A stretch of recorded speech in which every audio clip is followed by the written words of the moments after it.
This is part 3 of section 10.7 linear programming. We're covering the second linear programming problem in the example 2. We need to find the maximum and the minimum for the given objective function. This is the objective function, which is subject to 1, 2, 3, 4, 5. Well, that's a lot. 5 constraints. We're going to follow the guideline. Step 1. Find the region of constraint, or the feasible region. The feasible region is going to be the common part of the solution sets of all those inequalities. Yeah, we do have a lot to do. In this case, I notice x is non-negative, y is non-negative, so again, I only need to worry about quadrant 1 here.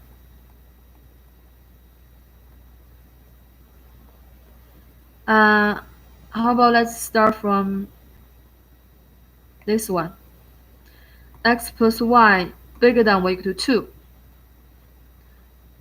What's the boundary? Change the inequality symbol to equal. That's the boundary, right? It's a straight line. Let's find the x-intercept and the y-intercept. Make x be 0. What is y? 2. Make y be 0. What is x? 2. So the x-intercept and the y-intercept of the straight line are 2, 0 and 0, 2. The slope is -1. You know it's going down. Let me see if we can choose. This is 1, this is going to be 2. This is 1, this is going to be 2. So this is going to be 2, 0, and this point is 0, 2. So if we connect them, we would have the boundary for that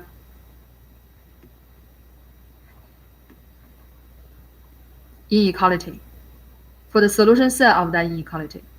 Again, I know this is a straight line. It's a solid. Reason the original inequality symbol contains equal sign. What's the solution set? The plane, half plane below or half plane above? We try the testing point at 0, 0. We plug in. We have a 0 plus 0 bigger than or equal to 2. That is a contradiction, right? So what does that mean? That means the half plane above. So we can write it here, a half plane above to remind us. Half plane above the boundary, okay? The boundary. All right, so half plane above the boundary. That's the of that inequality. And let's try, the order really doesn't matter, you know. This time, let's try this one. We go backwards. 3x plus y less than or equal to 12. Find the boundary line. It is a line because once you change the inequality symbol to equal, you got a straight line. In the standard form, if x equals 0, y equals 12. You can see the convenience by the convenience of graphing the straight line by using the x-intercept and the y-intercept. As x equals 0, y equals 12. As y equals 0, x equals 4. Okay, so let's plot those 2 points.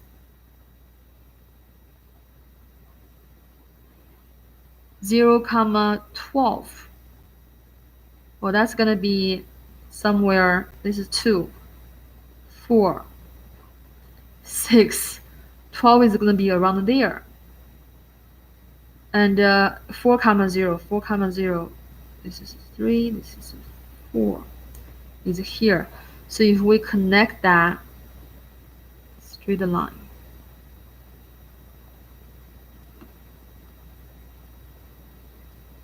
this is that boundary. That's the boundary, okay? Yeah, the y-intercept is pretty high above. Okay, so let's this time use 0, 0 as the testing point again. We plug in, we have 3 times 0 plus 0 less than or equal to 12. That gives us 0 less than or equal to 12. So yes, the solution set of this inequality is going to be the half plane below. So let me write it here. Half plane below the boundary, okay? Below the boundary. So far you actually see, if we take the common part, the region gonna be between the two straight lines, right? That's gonna be a cone region. So far. Let's move to the next inequality.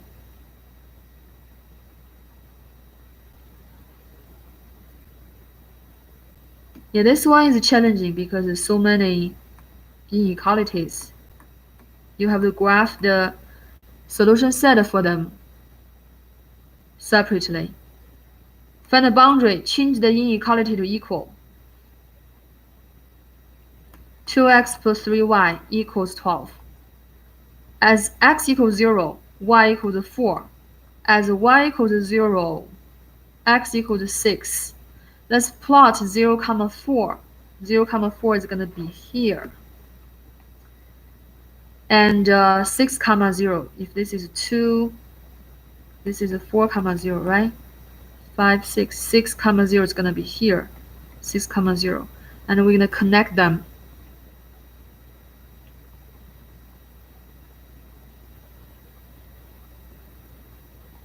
That straight line, including the points. That straight line is the boundary of this inequality, okay? They all include in the boundary because you see all those inequalities contain the equal sign. So this time we try 0, 0 again. If we plug in, we would have 0 less than or equal to 12. That is a true statement. So the solution set is going to be the half plane below.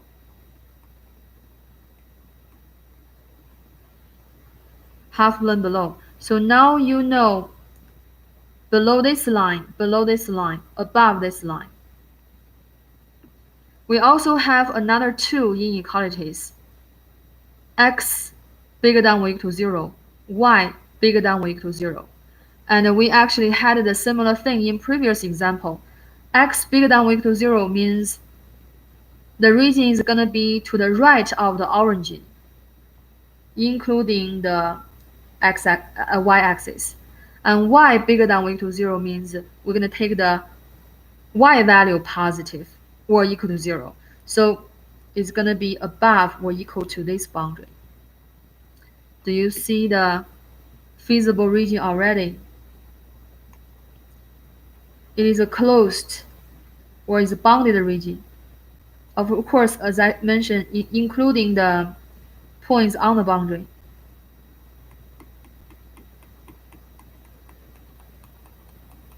This is the feasible region. I don't know how to describe the shape. How many vertices though? What's the vertices of the region? We have a 4, 0 here.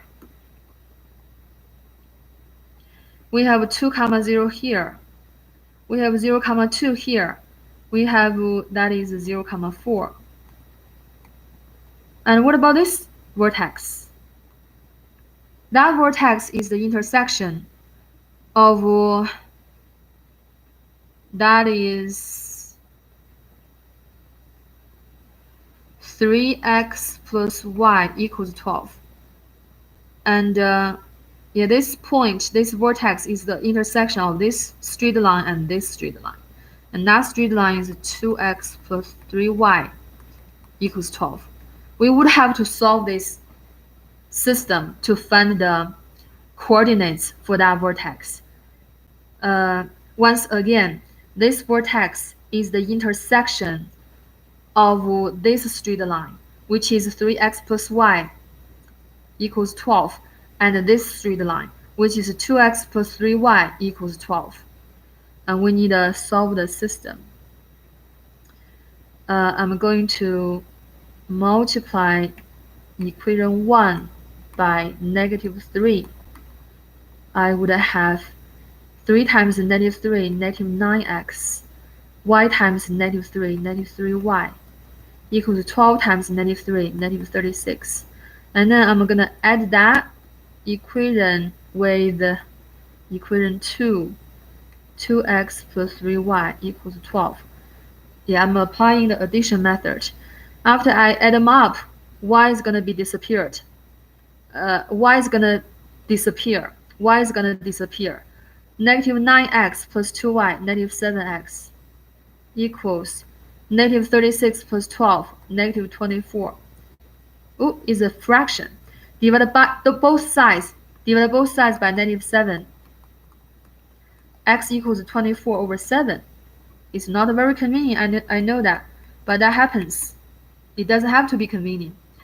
As x equals 24 over 7, what's the y value? If we go back here, y equals 12 minus 3x. 3x, 24 over 7.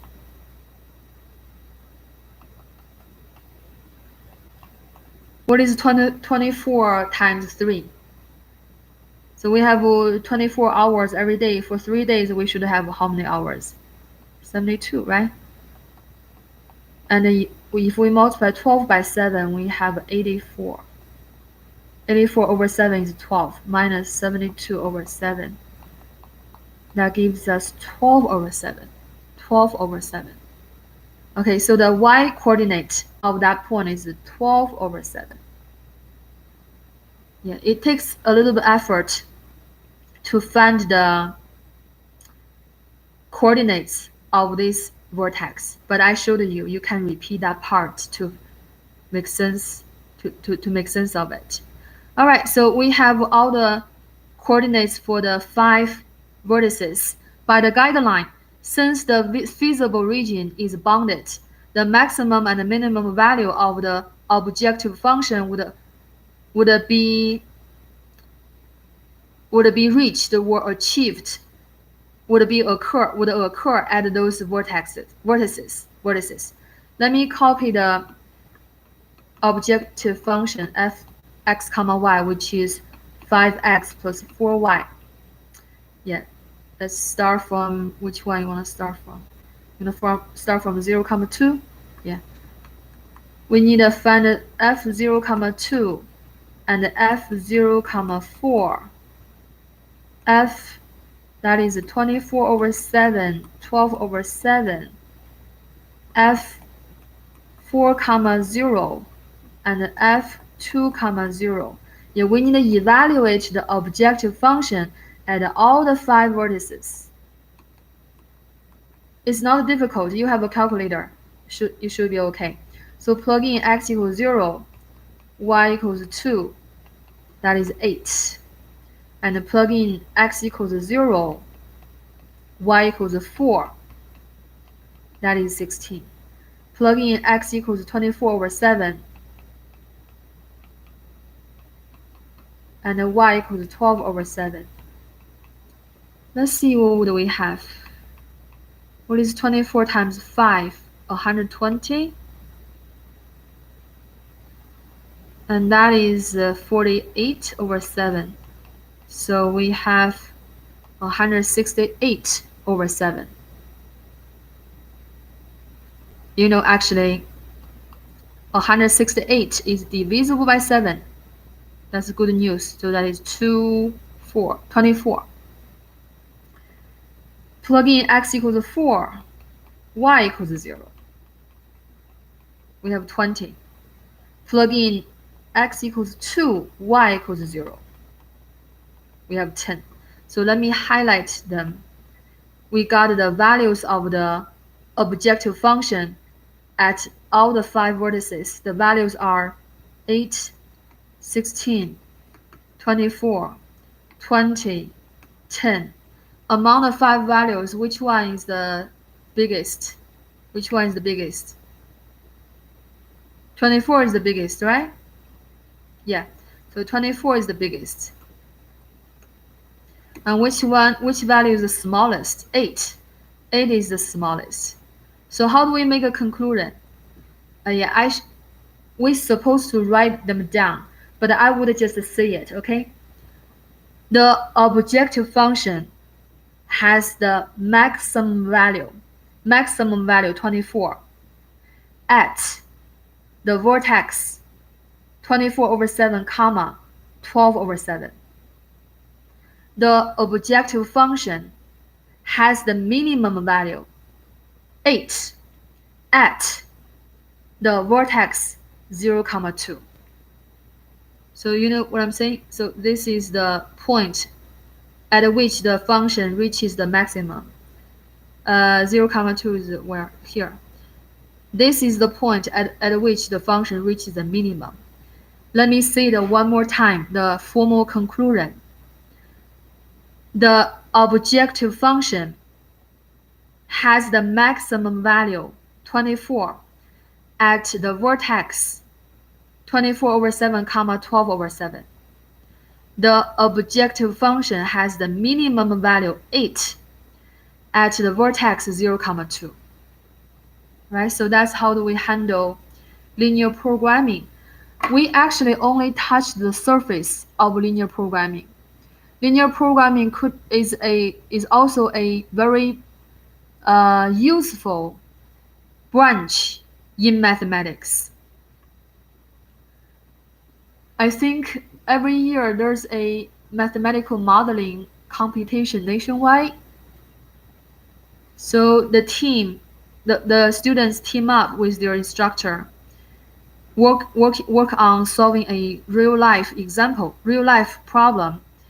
And most of the tools that they use are from linear programming or any other programming problems. But this is algebra. We only touch the surface. All right, so this is a section 10.7. I made 3 videos for this section. Thank you for watching.